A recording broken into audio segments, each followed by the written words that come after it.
Our generation of basketball, there was a little bit more, it was still very much an inner city game. And basketball in a lot of sense was your meal ticket out of a bad situation. So people were literally playing for their lives. And so basketball for me was, it kind of felt like that, but it was this hunger, and it wasn't just, oh gosh, I'm good at this, I should do this more often. It was like, this is it. And it wasn't until really 7th grade that I started playing basketball year round, and it became the passion, right? It became the lifestyle. I couldn't go a day without it. Always had the benefit of great coaches. Always around good teams, successful teams that allowed me to play in high school, won a state championship in Oregon, had opportunities to go play at the college level, ultimately chose to come to GU here in Spokane to play at Gonzaga, got to represent Team USA after my junior year, and that led to what I thought was going to be a draft into the NBA that didn't really come to fruition. However, it did lead to, again, another opportunity to go play professionally in Europe.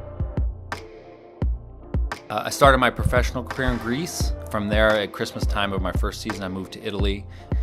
Second season, went to Wrocław, Poland. That led me back into Spain. Was in Spain for 3 years, 3 seasons, in Sevilla, Spain, and then had an opportunity to come back to Italy. As a matter of fact, we won an Italian championship in 2005, 2006, and that's where I ended my career. I think it's hard when people experience passion young in their lives, and when that passion is finite, because at some point it's taken from you. And I think that's a really hard thing to do later on in life. I quote it, The Great Gatsby is this great book, like, what do you do when your life peaks at 22? Like, what do you do with the rest of it?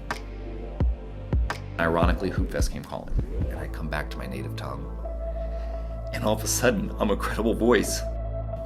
And you have this other element of being a part of a community. Hoop Fest was already the greatest thing of its kind when I showed up. So there's 2 ways to look at it. One is like, don't mess it up.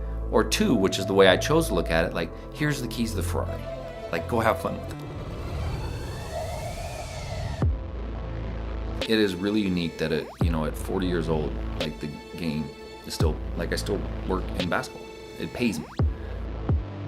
I didn't grow up in a vacuum. I didn't grow up in a bubble. Like, I had to have these people that saw something in me and then gave their effort and shared their time and their talent with me in order to develop this love and develop this passion throughout. And for that, I'll always be grateful.